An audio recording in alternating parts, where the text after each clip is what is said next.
সুপ্রিয় শিক্ষার্থীরা, অনলাইন ক্লাসে তোমাদের স্বাগত। আশা করি সবাই ভালো আছো। আজ আমি মোহাম্মদ রুবেল মিয়া, সহকারী শিক্ষক, গণিত, কেন্দ্রিক উচ্চ বিদ্যালয়। আমি তোমাদের আজকে দশম শ্রেণীর গণিত বিষয়ে অনুশীলনী 9.1 এই চ্যাপ্টারটা পড়াবো। এই চ্যাপ্টারটা গণিত বইয়ের অত্যন্ত গুরুত্বপূর্ণ একটা অধ্যায়, যা বিগত প্রথম শ্রেণী থেকে অষ্টম শ্রেণী পর্যন্ত কোনো শ্রেণীতেই ছিল না। সুতরাং এটা তোমাদের জন্য অবশ্যই নতুন একটা বিষয়। এই 9.1 অধ্যায়টা করতে গেলে তোমাদের অবশ্যই সূত্রের সাথে পরিচিত হতে হবে, ত্রিকোণমিতিক অনুপাতের নামের সাথে পরিচয় হতে হবে। যদি আমরা এই সূত্রগুলো মনে রাখতে না পারি, তাহলে আমরা এই অধ্যায়ে গাণিতিক সমস্যার সমাধান করতে পারবো না। গাণিতিক সমস্যার সমাধান করতে গেলে অবশ্যই তোমাদেরকে এই সূত্রগুলো আয়ত্ত করতে হবে। এখন এই 8টা সূত্র আমরা সহজে কিভাবে আয়ত্ত করতে পারি তা একটা ষড়ভুজের মাধ্যমে আমি তোমাদের দেখানোর চেষ্টা করব। আশা করি সবাই মনোযোগ সহকারে দেখবে। মুখস্থ না করেও, আমার বিষয় হচ্ছে মুখস্থ না করেও আমরা এই 8টা সূত্র কিভাবে আয়ত্ত করতে পারি, এটা করার জন্যই আমি একটা প্রথমে ষড়ভুজ আঁকার চেষ্টা করব। এইভাবে একটা ষড়ভুজ,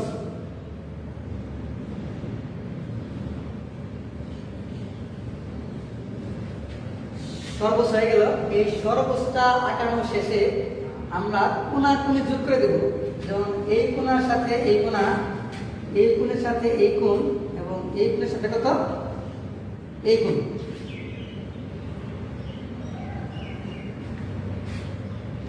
তো আমাদের চিত্র হয়ে গেল। এখন প্রথমে আমরা যে কাজটা করব, কিছু নাম লিখবো। যেমন tan থিটা, এখানে হচ্ছে sin থিটা, এটা হচ্ছে cos থিটা। এই কাজটা লেখার পর আমরা যে কাজটা করব, এগুলো হচ্ছে এক একটা নাম, ত্রিকোণমিতিক অনুপাতের এক একটা নাম। এটা tan থিটা, এটা sin থিটা, এটা হচ্ছে cos থিটা। একটা বিষয় মনে রাখতে হবে ষড়ভুজ মনে রাখার জন্য, tan থিটার বিপরীত মান কোনটা, tan থিটার বিপরীত ঠিক অনুপাত কোনটা, এটা হচ্ছে tan থিটার বিপরীত অনুপাত cot থিটা। আমরা tan থিটার মাথায় লিখব, sin থিটার বিপরীত অনুপাত cosec থিটা, আর cos থিটার বিপরীত অনুপাত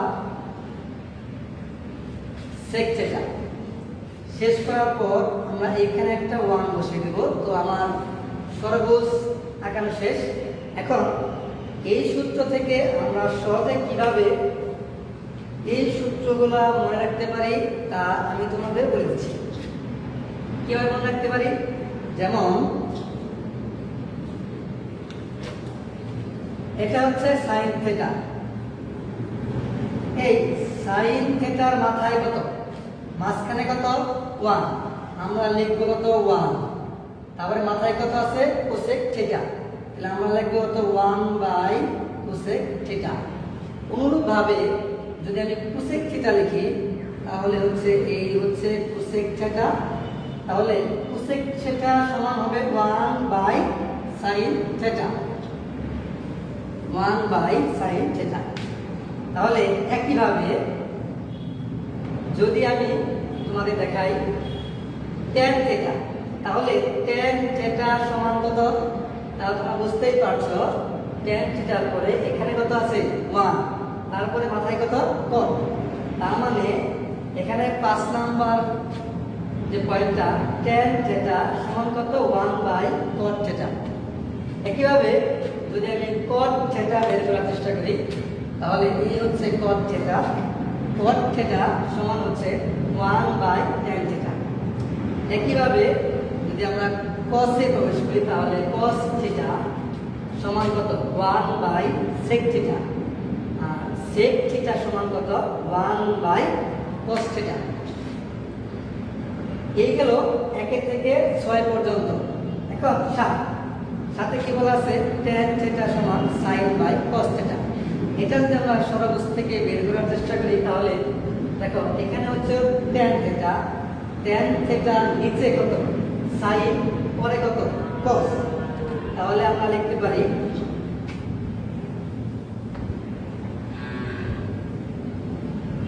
tan থিটা সমান প্রথমে আছে sin। আমরা সব সময় নিচে চিন্তা করব যে tan থিটা সমান কত sin theta by cos theta. আগে আছে তো tan থিটা পরে sin বাই কত cos। একইভাবে যদি আমরা cot থিটা চিন্তা করি তাহলে হবে cos theta by sin theta. আশা করি সবাই বুঝতে পেরেছ। তাহলে এই একটা সরলরেখার মাধ্যমে আমরা এই 8টা সূত্র সহজেই আয়ত্ত করতে পারব। যদি গাণিতিক সমস্যা সমাধান করতে সময় কোনো একটা সূত্র মনে না থাকে তখন আমরা এই সরলরেখাটা আঁকি নিব, তারপরে এখান থেকে তুমি সহজেই তোমার গাণিতিক সমস্যা সমাধান করার জন্য যে প্রয়োজনীয় অনুপাতগুলো দরকার তুমি এখান থেকে যা সহজেই সংগ্রহ করতে পারবে। তো এটা গেল অনুপাতের বিভিন্ন পরিচয়। এখন আরো কিছু সূত্র আছে তা আমরা আরো সহজভাবে বের করতে পারি। সেটা বের করার জন্য আমরা প্রথমে যে কাজটা করব সেটা হচ্ছে এরকম এখান থেকে একটা দাগ টেনে সোজা এখানে ছেদ করবো, এখান থেকে চিহ্ন ঠিক এইখান থেকে একটা দাগ দিব, এখানে ক্রস করব, এখানে আবার এইখান থেকে এইখানে গিয়ে দেব। আর প্রত্যেকটার মাথায় আমরা সমান চিহ্ন দিয়ে দিব। সমান চিহ্ন দিই সহজ। প্রথমে আমরা নিচেতে চিন্তাটা করলাম যে বাম দিক থেকে ডান দিকে গিয়ে সোজা উপরে, বাম দিক থেকে ডান দিকে গিয়ে উপরে, এই পাশেও বাম দিক থেকে ডান দিকে গিয়ে উপরে। আর প্রত্যেকটার মাথায় আমরা সমান চিহ্ন দিয়ে দিব।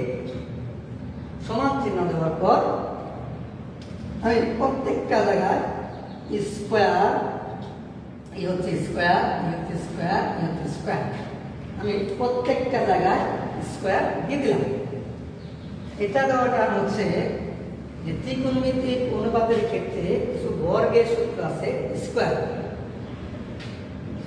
স্কোয়ার গুলো আমরা সহজে কিরকম দেখতে পারি, এটা করার পর যে ফাঁকা ঘর, এখানে একটা ফাঁকা করে প্লাস চিহ্ন দিয়ে দিব, এখানে একটা প্লাস চিহ্ন দিয়ে দিব, এখানে একটা কি দেব প্লাস চিহ্ন দিয়ে দিব।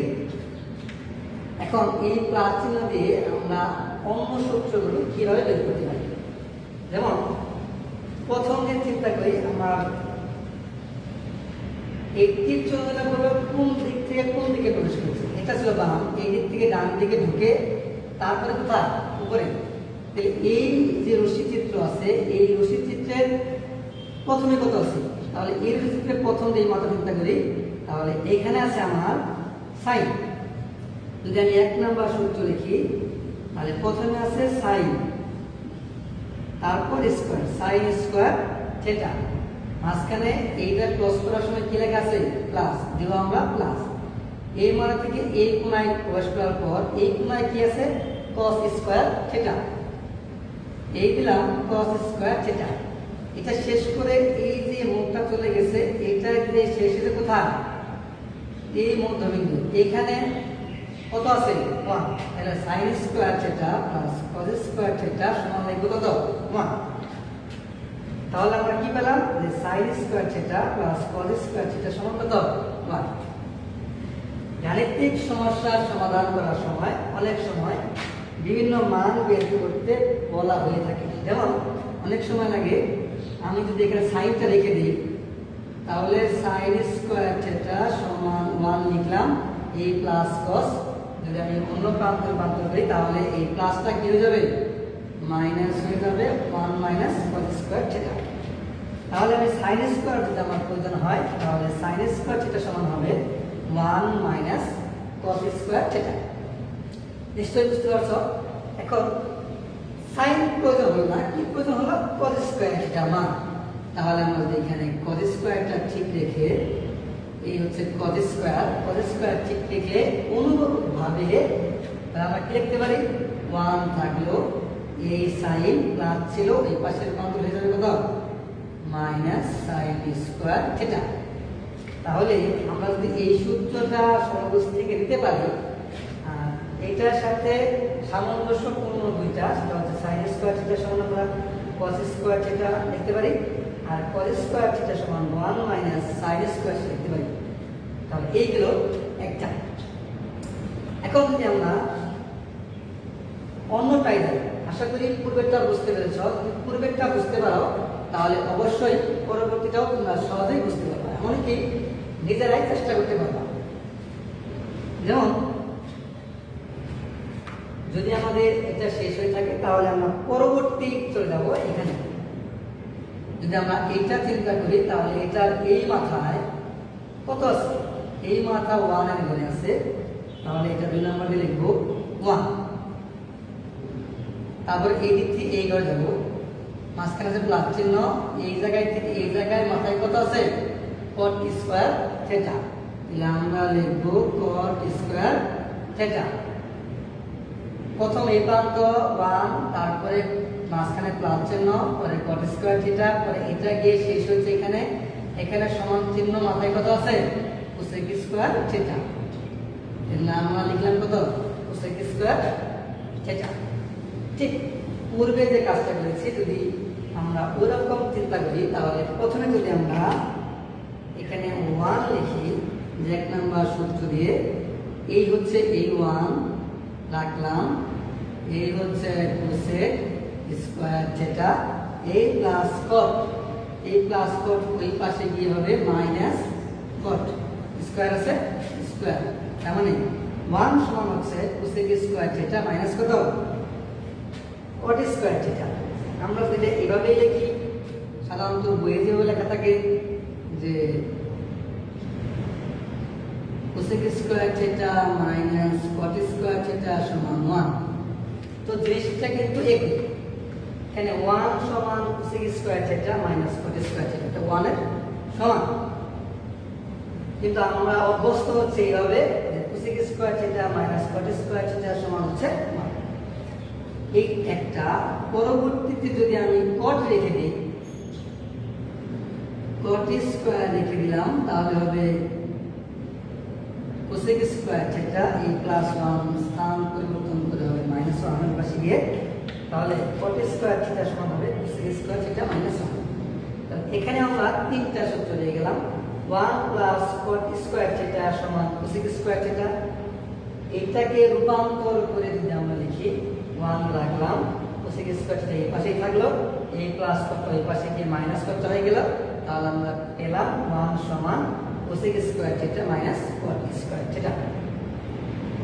এটা যদি সহজে মনে রাখার জন্য এইভাবে মুখস্থ করতে পারো, cosec square theta minus cot square theta সমান কত 1। 2 নাম্বার যদি cot রাখি তাহলে cot স্কয়ার থিটা সমান হবে cosec স্কয়ার থিটা মাইনাস 1। আশা করি সবাই বুঝতে পেরেছো। এখন আরেকটা সূত্র আমরা কিভাবে বের করতে পারি চিন্তা করো। আমাদের এটাও শেষ হয়ে গেছে, এটাও শেষ হয়ে গেছে, এখন এই পাশে এটা হচ্ছে আমার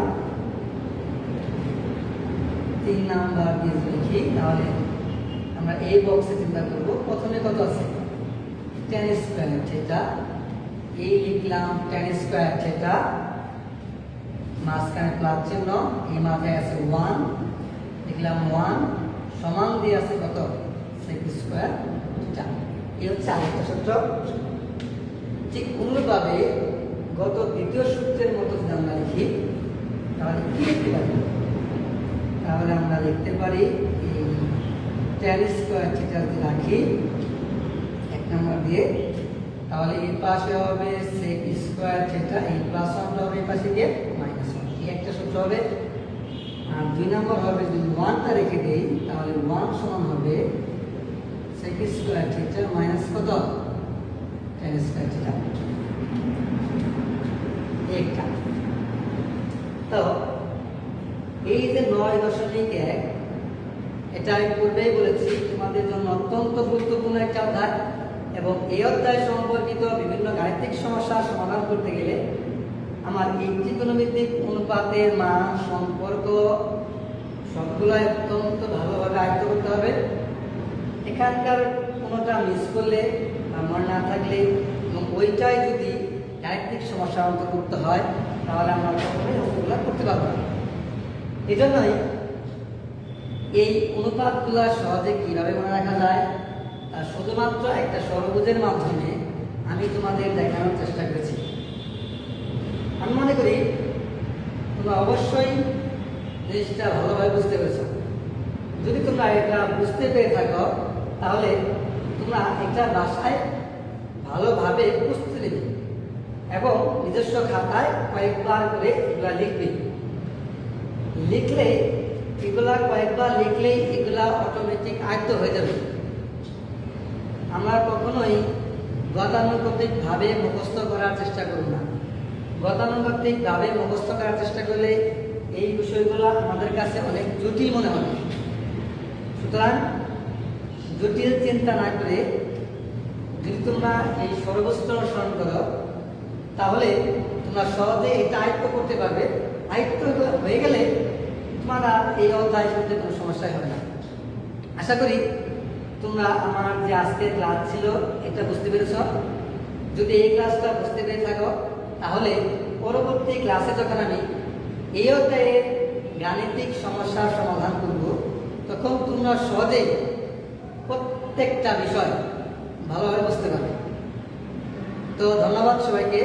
আশা করি এগুলা বাসায় প্র্যাকটিস করবে এবং পরবর্তী ক্লাসের জন্য প্রস্তুত থাকবে এবং ভালোভাবে প্রস্তুতি নিয়ে পরবর্তী ক্লাস দেখার আমন্ত্রণ জানিয়ে আজকের মতো শেষ করছি। আল্লাহ হাফেজ।